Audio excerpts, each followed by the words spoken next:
growing up and in health class, we're always taught that, what we eat is who we are and really affects our health. That's what we're taught growing up. You are what you eat. From the plaques that are in our arteries, right, to the sugar levels in our bodies and how much adipose tissue we have, all that affects in the long run how long we live and how well we live. And that all makes sense, right? You get out whatever it is that you put in. If you look at the epidemiologic data in the neurology literature, as many as 1 in 3 cases of Alzheimer's disease can be attributed to modifiable factors. Diet's a major one of these. And while the brain only takes up 2% of your total body weight, it consumes 20% of the energy that you put in. So this week on the podcast, we'll be dividing up the program into 3 parts, each tackling a different aspect of nutrition and cognitive function. The question is, how much of our brain health boils down to what we eat or drink? And despite how mixed the literature is to nutritionists and neurologists, I wanted to see what other people thought. So I asked my family about it. I think diet is very important. Erica, my wife. I don't believe that processed foods or preserved foods are good for brain health. My Aunt Ellen. I do feel that I should have protein, good protein. Grandmother Joan. And also my father, Rocky, whose diet, like Ellen's, emphasizes the natural foods, nothing processed. Your vegetables that are ground above ground. Throughout the show, we will be comparing what they think and what they've heard with what's actually out there, the scientific data. And by the end of the show, I hope you'll have a better understanding of which food groups, vitamins, and nutrients may play a role in brain health, and which foods, if any, can reduce the risk of cognitive impairment, and maybe even dementia. I don't know which ones might be for dementia. I don't know which ones might be for that. That's what I'd like to learn. Stay with us. Hi, Brainwaves listeners. My name is Ray Price. I'm the director of the Neurology Residency Program at the University of Pennsylvania, and I also direct the Penn Neurology Board Review course, now in its 16th year. For those of you preparing for the initial or recertification examinations, you know this can be a stressful time, but it doesn't have to be. Our high-yield course is more than 50 hours of recorded lectures for you to review for up to 6 months before the boards, and 2 days of live or online case-based learning. Past participants have found this an excellent way to prepare with well-organized high-yield material and engaging lectures. And for those of you who prefer problem-based learning, we have over 1,000 board-style questions available to people who take the course.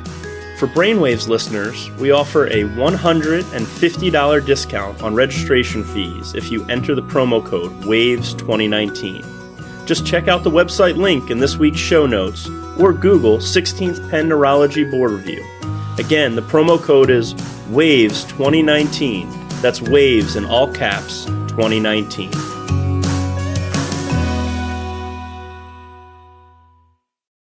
Part 1. You're missing out. In medical school, we're taught that deficiencies of key vitamins, nutrients, protein, fats, carbohydrates, this can all lead to various states of malnutrition, kwashiorkor being perhaps the most infamous state of malnutrition in global health. This is a condition that's endemic to poverty-stricken societies, and it's the result of an extended reduction of protein in the diet, too much rice or bread and not enough meat or vegetables. Or you can imagine another state of malnutrition, a diet that's entirely deficient in fats. But sometimes, we as neurologists will intentionally augment a patient's diet in a way that borders on the extreme. I'm sure that you've heard of the ketogenic diet. The ketogenic diet is a high-fat, low-carb eating plan. Right now, the ketogenic diet, a lot of hashtag keto out there. This really is nothing new. This is the concept. Dramatically increasing the proportion of calories obtained through fats and reducing the calories obtained through carbohydrates. So first of all, I start off my morning with coffee. Everybody likes coffee, but I'll add coconut oil and butter, blend it up. It tastes delicious. It's actually really filling. That actually sounds kind of revolting. Okay, and then dinner. And the dinner, bacon cheeseburger. Enough said. Now we're talking. And by adhering to this diet, by reaching ketosis, or by emulsifying your blood with fatty acids, almost to the point of changing the color of your blood from red to a kind of an orange, patients with refractory epilepsy are achieving a far greater control of their seizures, and some even seizure freedom. Next, let's move on to the B vitamins and cognitive function. But to answer this question, we have to talk about homocysteine, an amino acid. The health implications of homocysteine are spreading throughout the mainstream medical and social media, and you can find various blog posts and commentaries about this amino acid. Elevated levels of it are shown to be increasingly associated with cardiovascular disease and stroke. Epidemiologic studies have found that moderate elevations in homocysteine, even when it's still in the normal range, have correlated with cardiovascular events and dementia in elderly patients. But whether or not you should be checking this as part of routine care, it's still kind of unclear, and most physicians won't do this. Anyway, homocysteine is an essential protein building block, and the body's natural mechanism for ridding excess homocysteine is through two pathways. One uses folate and vitamin B12, and the other uses B6, or niacin. B6 we get from our nuts and our grains, and B12 from dairy products and meats. To date, there have been more than a dozen studies evaluating the cognitive benefits of B vitamins and folate supplementation, and you may have guessed it, the evidence is still pretty lacking. Most observational studies show zero effect, while a few showed some benefit and a few showed some harm. 4 clinical trials have been conducted that I'm aware of, and 3 were negative in their primary endpoints. One could say that publication bias may have contributed to the over-reporting of positive findings, but ultimately we are left to conclude that the B vitamin supplements seem neither to help nor to hurt when used in moderation. Now, folate is a different story. Folate, when given to patients with high homocysteine levels, or patients who have low vitamin B12 levels, it's been shown to improve cognitive function to some degree, either processing speed or memory retention. In one of the 2 major trials which demonstrated this benefit, folate was given in addition to a complex of B vitamins, so perhaps this effect could have been mediated by other supplements. Another group of supplements to consider here are antioxidants, vitamin C, vitamin E, and carotenoids in particular. We discussed these a bit in the prior episode on Chasing the Dragon, as it's currently thought that heroin inhalation leukoencephalopathy may be in part kind of mediated by oxidative damage, and this could be mitigated by antioxidants like vitamin E and CoQ10. Overall, when we think about how the brain is susceptible to oxidative damage, it's highly metabolically active, and oxidative injury has been implicated in some dementias. So maybe by preventing oxidative damage, that could be a good thing for the brain. Sadly, unlike the B vitamins, which have been studied in several clinical trials, there are very few randomized studies evaluating the cognitive benefits of antioxidants. And the observational evidence is also pretty weak. Luckily, these singular nutrients are found in otherwise what we would consider healthy foods. Citrus fruits and vegetables are rich in vitamin C. Vitamin E we find in fish. It's also in egg yolk and whole grains. And carotenoids are found in practically anything that grows out of the ground and looks orangish. And let me just say that while I'm not trying to give anybody any advice about their nutrition, it seems reasonable to have a lean piece of fish every now and then, rather than going to Whole Foods and buying yourself a jar of vitamin E. And my Aunt Ellen has the same philosophy. I would rather eat my vitamins than take a pill. Now, what about the other building blocks? Proteins, carbohydrates, and fats. Unfortunately, there are even less data to guide decision-making here. The jury's still out for cognitive outcomes in patients who take a high-carb diet, although I'm not seeing any MDs recommending this. It's probably not healthy for you anyways because it can lead to diabetes and obesity, kidney disease, heart attacks, you name it. A diet high in protein, however, something like the Atkins diet, can facilitate weight loss, probably because you'd be consuming more calories from the protein rather than from fats or carbs, which can later become fats. And then instead of having more carbohydrates available, the thought is that your body would need to use its fat stores for fuel. Makes sense to me, but there's no evidence that a high-protein diet improves cognitive performance or can reduce the risk of dementia. We'll get into some of the nuanced high-protein diets in a minute. A diet low in fats, however, particularly saturated fats, is promoted nearly universally by medical professionals. It's an integral component of the Atkins diet, and the Mediterranean diet, the DASH diet, and the MIND diet. And as an aside here, in case you've never come across these different meal plans, the Mediterranean diet is a largely plant-based diet. Vegetables and fish. Rich in fruits, vegetables, grains, lean protein. With a protein that usually is eggs or beans. Nuts and fermented dairy. and lots of olive oil. Instead of using butter and vegetable oil, we should be using olive oil. The DASH diet is similar, but it encourages low-fat dairy products and limits the sodium intake. It's more designed to lower blood pressure. And the MIND diet, M-I-N-D, is a hybrid of the Mediterranean and the DASH diets that avoids processed sugars and saturated fats or butter. Low saturated fat is part of all these diets. But all this being said, the brain's mostly fat, right? So isn't some fat a good thing? Well, I'm glad you asked. And the answer is yeah. Probably. Oh, yeah, I think you have to have fats. I do think you should. When we think about fats and neuroprotection, we're mostly talking about the N3 polyunsaturated fatty acids, omega fatty acids, fats that we find mostly in fish and vegetable or olive oil. And there are a number of observational studies and 2 randomized clinical trials that have demonstrated that there are favorable cognitive outcomes to be seen in patients with a high intake of N3 fatty acids, reduced risk of Alzheimer's disease, lower risk of dementia of any cause, and a slower rate of cognitive decline. Nuts and olive oil too, which are both rich in these particular fats, have been proven in clinical trials to improve some sort of cognitive outcomes. And again, these are still your polyunsaturated fats. Saturated fats, like we see in bacon and cheese, delicious foods, these have been linked to a higher rate of dementia and more rapid cognitive decline in a handful of studies. Some studies have found no relationship, but there's clearly no benefit for a diet that's supplemented with saturated fats. Next, let's move on to a food group that's even more complicated: alcohol. It's funny about drinking too.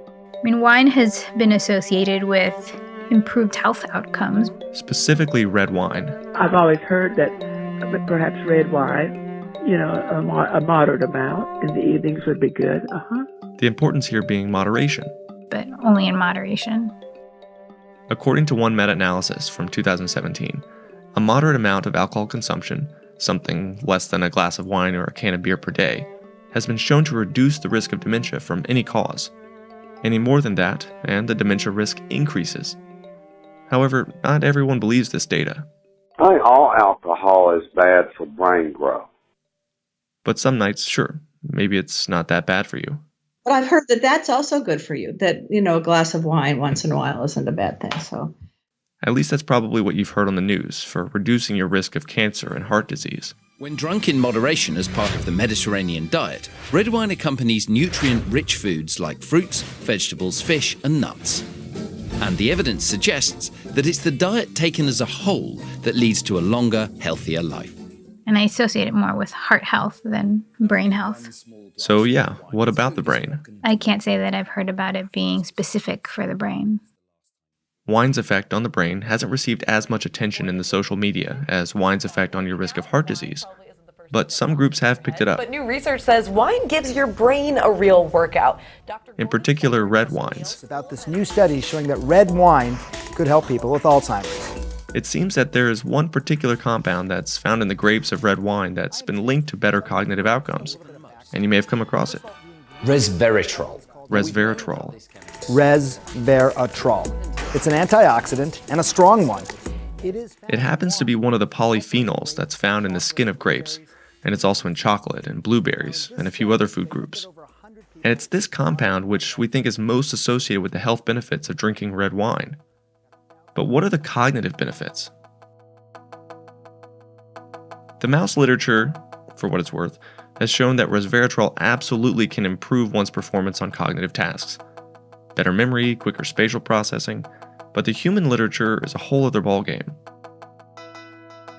In one of the only randomized human clinical trials, published in the American Journal of Clinical Nutrition, people who were randomized to resveratrol had greater cerebral blood flow with greater oxygen extraction, but the investigators couldn't prove that there was any functional benefit. Cognitive outcomes were the same between the treatment group and the placebo controls. Identical results were seen in a subsequent randomized placebo-controlled trial. Resveratrol augments blood flow, but not neurologic function, so no magical pill yet. However, when looking at the non-randomized long-term human data, there may be a signal there.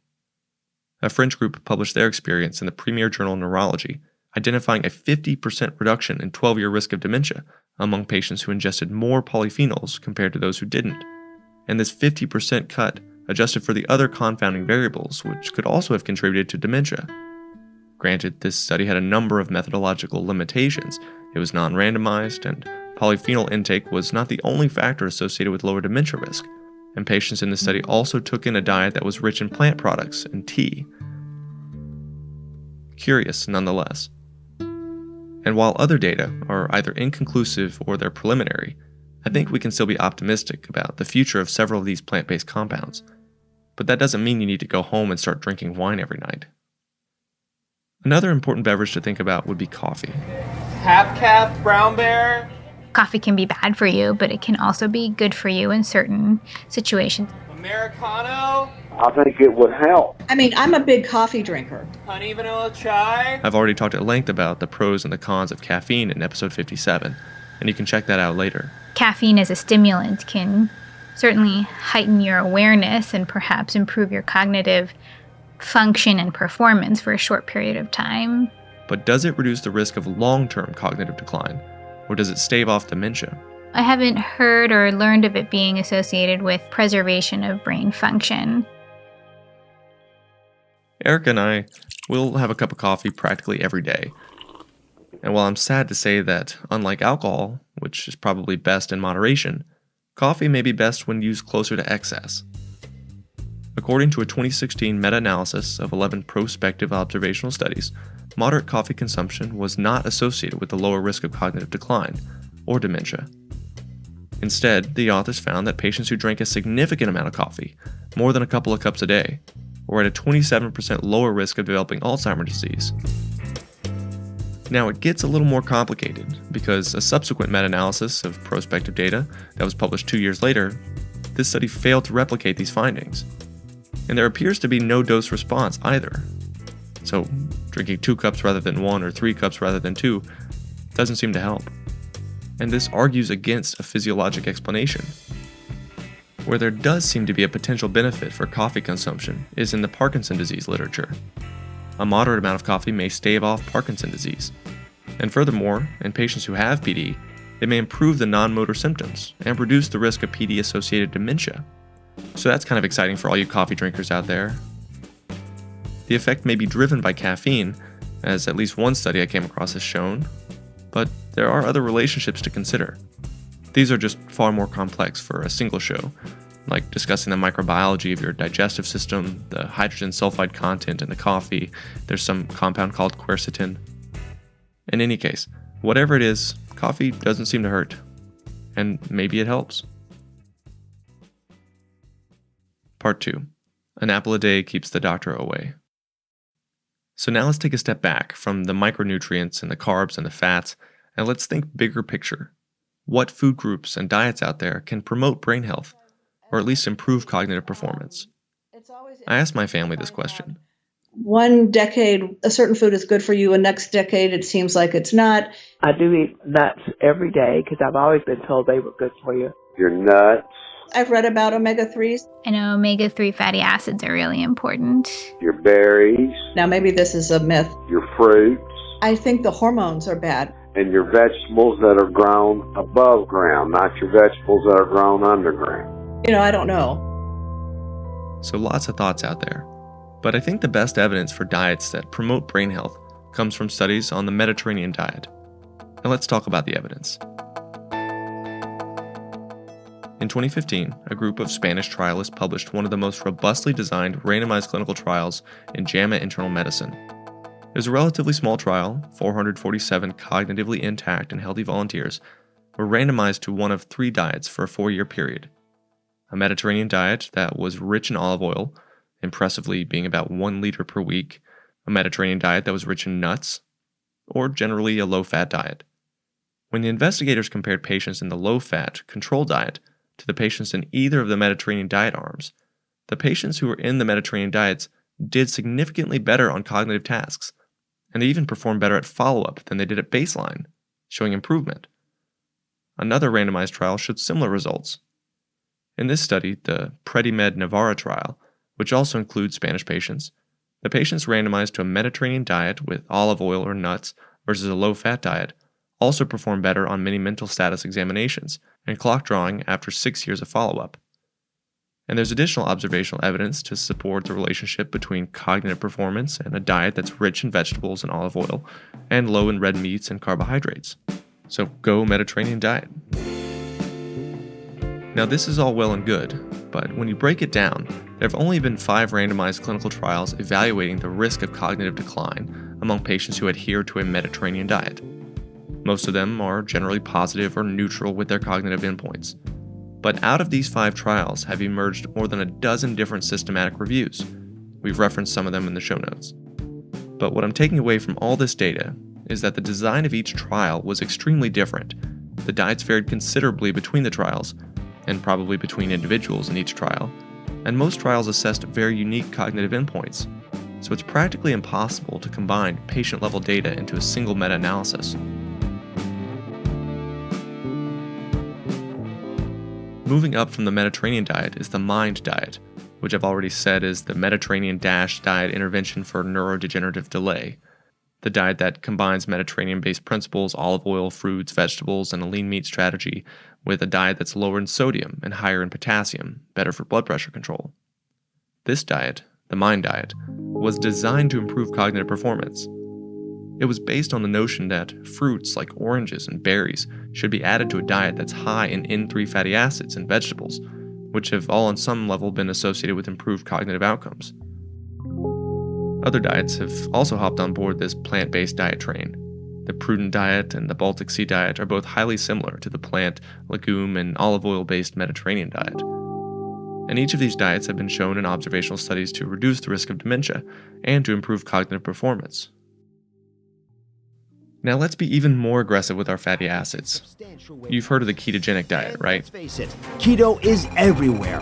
Instagram, Pinterest, YouTube. It's everywhere. The miracle diet that's accelerating weight loss and saving countless children with drug-resistant epilepsy. And it works for many of these kids, it really does. Achieving ketosis is considered healthy for the brain. So it makes you wonder, could a ketogenic diet be helpful for other neurologic diseases? Well, we know that on a biological level, ketosis can reduce central nervous system inflammation. We know it can improve the mitochondrial health and cortical neurons, and it can prevent neuronal death. So it begs the question, can this kind of diet reduce somebody's risk of cognitive impairment, or even dementia? One study that was published in Cell Metabolism looked at older mice who were fed a ketogenic diet, and it compared them to mice who were fed a diet with a standard amount of carbohydrates. Not only did the treatment mice live longer, but they also outperformed their carb-crunching comrades in a diverse variety of memory and cognitive tasks, place avoidance, object recognition, maze mapping, all better with that keto diet. But mice aren't humans. The human nervous system is far more complex, and the human diet is far more diverse and exciting than mouse kibble. So would we see the same effects in humans exposed to a ketogenic diet? Thus far, the evidence is lacking in this regard, but research is ongoing, and it's a very exciting time to study this type of question.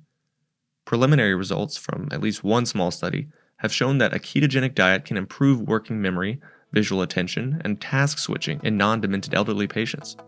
But let's keep a lookout for future randomized trial data before we come to any conclusions. In addition to these better-known diets, new diets are being crafted all the time with the goal of improving brain function. A New Age diet, which is a personally tailored and frequently adjusted brain-healthy diet, is one that was published in a randomized clinical trial back in 2018. It seemed to work at improving global cognitive performance and episodic memory after 1 year of implementation. The Bridge diet is a Mediterranean plus weight loss-based diet, and one trial is prospectively studying that right now. Then there's also the Paleo diet, the Atkins diet, the Zone diet, lemon detox, cabbage soup, South Beach, Weight Watchers. There are just too many to keep track of. And to be honest, not much data that any of these other fad diets are good for brain health. Part 3. Everything with a grain of salt. So it's been about 20 minutes. Let's summarize what we've covered so far. Homocysteine, whose levels correlate with cardiovascular disease and risk of dementia. It's unclear if trying to reduce the level of this amino acid may reduce the later risk of dementia. It may just be a biomarker. Vitamin B6 and B12, no clear association with cognitive function when supplemented. However, we do know that B12 deficiency, which is seen predominantly in vegans and gastric bypass patients and extremely malnourished patients, this does create a reversible dementia picture. And maybe you might consider a B vitamin complex for your patients with elevated homocysteine levels or vascular disease, as there's a weak body of evidence to support that. Antioxidants, as micronutrients, probably not worth anybody's time or money. But maybe a little more olive oil or some polyunsaturated fatty acids could be a part of your future diet, or wine and coffee, when used in moderation. These may also be beneficial. But the jury's out for most of these associations. A Mediterranean-style diet is probably the closest that we've come to identifying the optimal brain food, but the cognitive benefits are subtle, and they're contingent on a number of factors which are really difficult to control, like drinking a liter of olive oil each week. And I'm cautiously optimistic about the ketogenic diet, which is truly amazing in patients who have refractory epilepsy. But putting all those fats and red meats into your body, it just seems unhealthy, doesn't it? What does your gut tell you about that? At this point, I've done as much as I can to summarize the available high-quality literature out there on the subject. But let me confess something. I've painted a very biased picture for you. I wouldn't go as far as to say that what I've said is fake news, but it's on that spectrum of bias. The fact of the matter is, all I can tell you is as much as there really has been published in peer-reviewed literature. And there's a ton of limitations to what we know and what we don't know about nutrition and cognitive function. Think about it this way. You love blueberries. Like, you really love blueberries. And you want to prove that eating blueberries is good for preventing dementia. So you conduct a randomized controlled trial of eating 1 cup of blueberries a day for 5 years versus no blueberries. And you found that the rate of Alzheimer's disease was the same. Who do you think is going to want to publish that data? Nobody, right? But let's say you took your blueberry data, you crunched all those numbers every which way you could, and you repeated the study in a population of patients at a high risk of dementia. And now all of a sudden, you found that eating about 1 cup of blueberries per day can improve somebody's performance on a cognitive task. You can make a physiologic story out of that and publish it. And turns out someone actually did that, showing that blueberry-enhanced diets were associated with higher scores on the California Verbal Learning Test after 90 days. So there's a decent amount of publication bias out there. And then we've got selection bias, which we've covered before in episode 122 with Ali Hamadani. Selection bias is a major problem in these nutrition studies, because presumably healthier, more cooperative, and probably more affluent patients would be more likely to participate in these observational studies. Then you've got attrition bias, or limitations due to follow-up. Maybe the patients who hated your blueberry study said, "To hell with this. I got stuck in the arm with no blueberries. Blueberries have to be good for me, so I'm just going to drop out." And they say this because they're clever. They figured out what you're trying to do. But the less clever patients in the study may not think about it that way. Maybe they'll think, no blueberries. I can do this. And now you're left with dumber people in the arm that's not getting blueberries. Then there's also this problem with recall bias. Most of the data that we've discussed today comes from observational cohorts, not randomized controlled trials.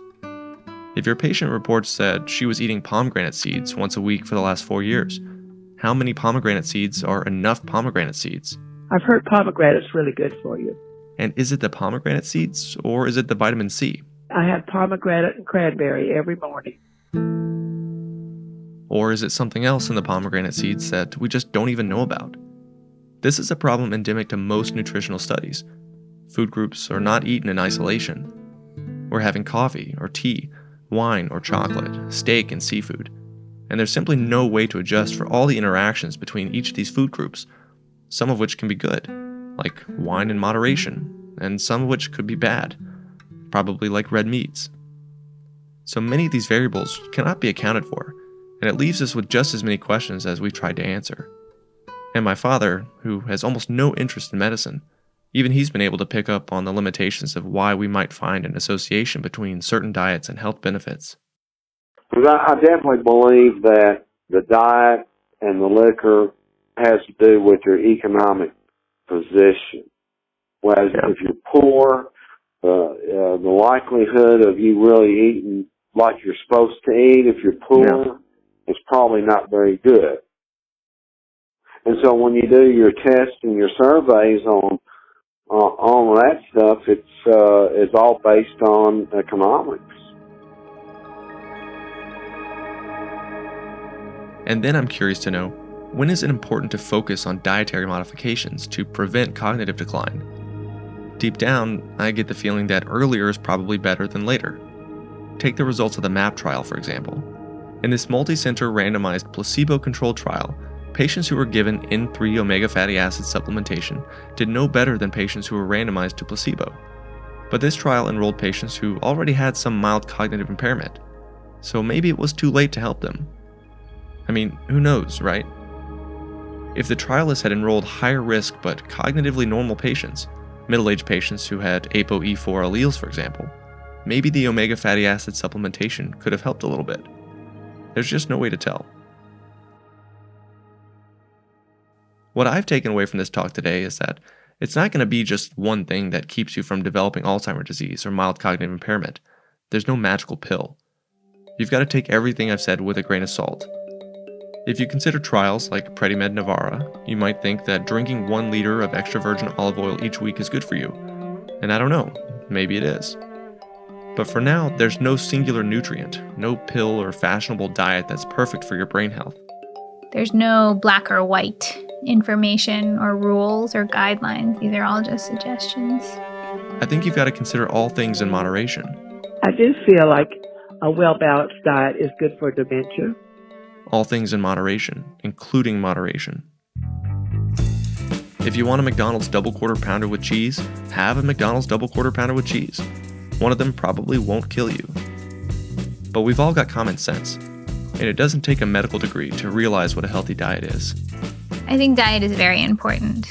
Every morning I take 1 multivitamin, pure yogurt and vegetables and fish. I don't eat a lot of meat. No breakfast.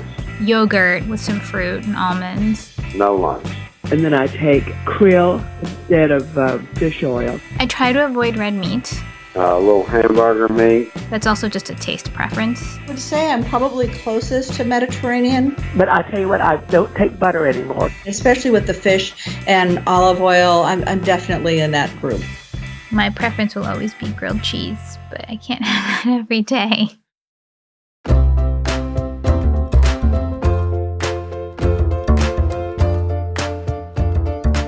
That wraps it up for this week's episode of Brainwaves. I hope you all learned as much as we did in preparing the show, and maybe we'll all be a little bit more mindful of what we eat. The program this week was produced by myself, Jim Ziegler, out of Studio 3 in Philadelphia, Pennsylvania, and it was supported by a moderate amount of coffee intake over the days that it took to prepare. Music was courtesy of Axel Tree, Chris Zabriskie, John Pasden, Josh Woodward, Kevin MacLeod, and Pachyderm. Sound effects by Daniel Simeon and Mike Koenig under Creative Commons license. I'm Jim Ziegler, and I'll talk to you again soon. Is that it? That's it, yeah. Is that my podcast survey of the day? Yeah, that's your podcast survey of the day. Okay, I love you, son. I love you too. Bye-bye, Dad. Bye-bye.